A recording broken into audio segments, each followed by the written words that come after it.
मंगलयान, भारत का पहला मंगल mission, India's Mars orbiter mission MOM। ये बात है साल 2008 की। इसरो ने चंद्रयान 1 को सफलतापूर्वक चांद पर भेजकर दुनिया को दिखा दिया था कि इंडियन साइंटिस्ट्स किसी से कम नहीं हैं। इस सफलता ने इसरो को एक नया कॉन्फिडेंस दिया। उस दौर में मार्स यानी मंगल ग्रह इंसानों के फ्यूचर होम के रूप में देखा जा रहा था। नासा और यूरोपियन स्पेस एजेंसी जैसे बड़े प्लेयर्स मार्स की तरफ अपने मिशंस भेज रहे थे। ऐसे में इसरो के वैज्ञानिकों के दिल में भी एक चिंगारी चली, क्यों ना हम भी मंगल की ओर अपने कदम बढ़ाएं। 23 नवंबर 2008 को उस वक्त के इसरो चेयरमैन जी माधवन नायर ने पहली बार ऑफिशियली अनाउंस किया कि इसरो मार्स मिशन की प्लानिंग कर रहा है। ये एक ऐलान नहीं, एक हिम्मत थी। जैसे ही ये खबर दुनिया भर में फैली, इसरो पर आलोचना होने लगी। इंटरनेशनल मीडिया ने इंडिया को एक टेक्नोलॉजिकली पिछड़ा और गरीब देश बताकर यह सलाह दी कि इसरो को ऐसे महंगे सपने नहीं देखने चाहिए। उनका कहना था कि जो पैसा स्पेस मिशन पर खर्च होगा उसे देश की गरीबी मिटाने में लगाना चाहिए। कुछ लोगों ने ये तक कह दिया कि चंद्रयान 1 की सफलता के बाद इसरो हवा में उड़ने लगा है और यह सपना अगले 25 साल तक पूरा नहीं हो पाएगा। लेकिन उन्हें क्या पता था कि यह मजाक और आलोचना इसरो के देशभक्त वैज्ञानिकों के लिए पेट्रोल का काम करेगा, जो उनके हौसलों की आग को और भड़का देगा। दोस्तों, किसी स्पेस मिशन की सबसे पहली और सबसे जरूरी चीज होती है पैसा, यानी बजट।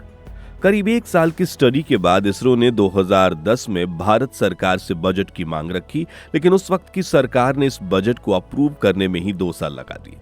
और 2012 में जब बजट अप्रूव हुआ तो वो था सिर्फ 450 करोड़ रुपए। आज ये सुनने में शायद ज्यादा लगे, लेकिन मार्स जैसे इंटरप्लैनेटरी मिशन के लिए ये बजट मजाक जैसा था। नासा के मार्स मिशन मेविन का बजट इससे लगभग 8 गुना ज्यादा था। इस कम बजट की एक बड़ी वजह यह थी कि उस समय हमारी सरकार साइंस और टेक्नोलॉजी पर उतनी फंडिंग नहीं करती थी। लेकिन इसरो ने इसे एक चैलेंज की तरह लिया और हम इसी बजट में दुनिया को करके दिखाएंगे। बजट के बाद दूसरी सबसे बड़ी चुनौती थी वक्त। पृथ्वी और मंगल दोनों सूरज का चक्कर लगाते हैं और हर 26 महीने में एक बार ऐसी पोजीशन में आते हैं जहां उनके बीच की दूरी सबसे कम होती है। इसे लॉन्च विंडो कहते हैं। इसरो के पास अगला मौका था नवंबर 2013 का। अगर ये विंडो मिस हो जाती तो अगला चांस सीधा 2016 में मिलता। बजट देर से मिलने के कारण इसरो के पास मार्स ऑर्बिटर तैयार करने के लिए सिर्फ 15 महीने का वक्त था। दुनिया की कोई भी स्पेस एजेंसी इतने वक्त में इतना कॉम्प्लेक्स स्पेसक्राफ्ट नहीं बना सकती थी। लेकिन इसरो के वैज्ञानिकों ने दिन को दिन और रात को रात नहीं समझा। वो 18 घंटे काम करते ताकि भारत का यह सपना वक्त पर उड़ान भर सके। इतने कम टाइम और बजट में इसरो ने स्मार्ट इंजीनियरिंग का इस्तेमाल किया। पहले सोचा गया कि मिशन के लिए पावरफुल GSLV रॉकेट का इस्तेमाल किया जाए, लेकिन उसके कुछ पिछले लॉन्च फेल हो चुके थे।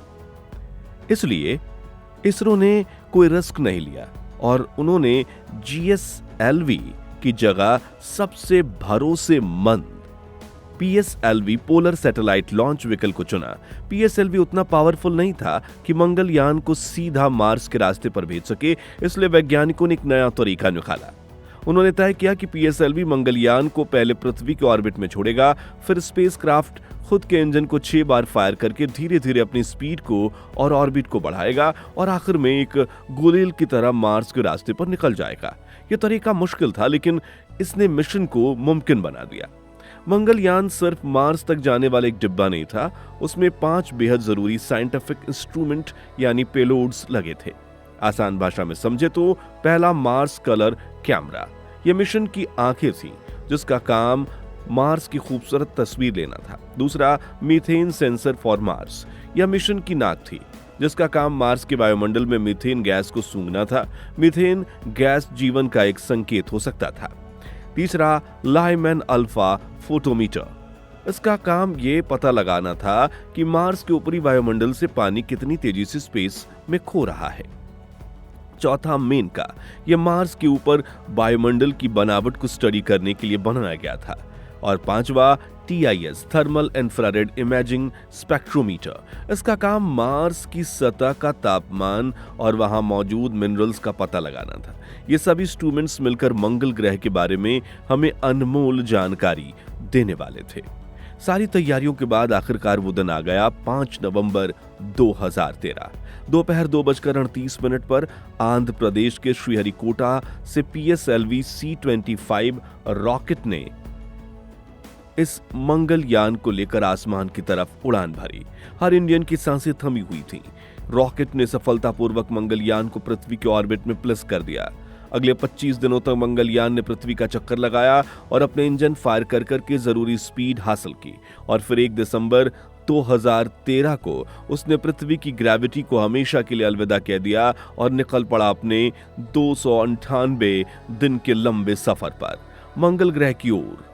और यह सफर 78 करोड़ किलोमीटर का था, जिसके दौरान इसरो के वैज्ञानिकों ने उसे लगातार ट्रैक किया और उसके रास्ते को ठीक रखा। 298 दिन के इंतजार के बाद 24 सितंबर 2014 की सुबह इतिहास रचा जाने वाला था। मंगलयान मार्स के बेहद करीब पहुंच चुका था। अब सबसे मुश्किल काम बाकी था, स्पेसक्राफ्ट की स्पीड को कम करके उसे मार्स के ऑर्बिट में एंटर कराना। अगर स्पीड थोड़ी भी ज्यादा या कम हुई तो स्पेसक्राफ्ट या तो मार्स से टकरा जाता या स्पेस में हमेशा के लिए खो जाता। कंट्रोल रूम में पिन ड्रॉप साइलेंस था। प्रधानमंत्री नरेंद्र मोदी खुद वहां मौजूद थे। स्पेसक्राफ्ट को कमांड दिया गया और उसके इंजन 24 मिनट के लिए फायर हुए। उन 24 मिनट के लिए पूरे देश ने अपनी सांसें रोक लीं और फिर स्क्रीन पर इंफॉर्मेशन और कंफर्मेशन आया, मार्स ऑर्बिट इंसर्न सक्सेसफुल। पूरे देश में जश्न मना। इंडिया अपने पहले ही अटेम्प्ट में मार्स पर सफलतापूर्वक पहुंचने वाला दुनिया का पहला देश बन चुका था।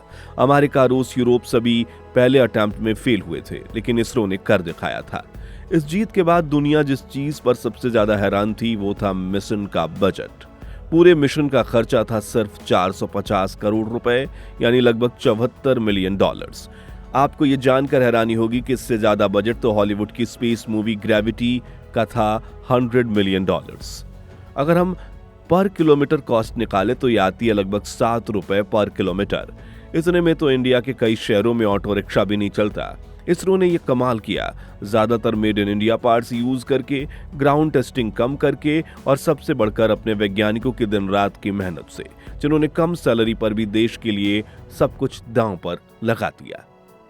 मंगलयान की सफलता ने उन सभी देशों और मीडिया के मुंह पर ताला लगा दिया जो कल तक इंडिया का मजाक उड़ाते थे।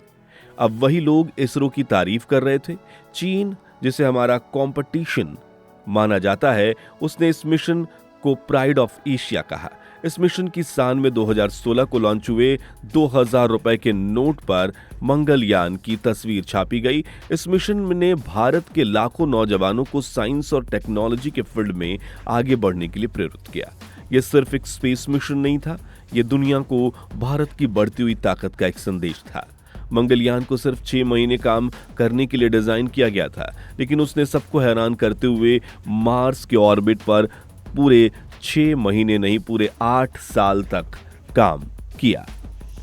इन 8 सालों में उसने मार्स की हजारों अनमोल तस्वीरें और डेटा पृथ्वी पर भेजी। आखिरकार अप्रैल 2022 में मार्स पर लगे एक लंबे ग्रहण के कारण उसकी बैटरी पूरी तरह से डेड हो गई और इसरो का उससे संपर्क टूट गया। एक 6 महीने का मिशन एक 8 साल देश की सेवा करके शांत था।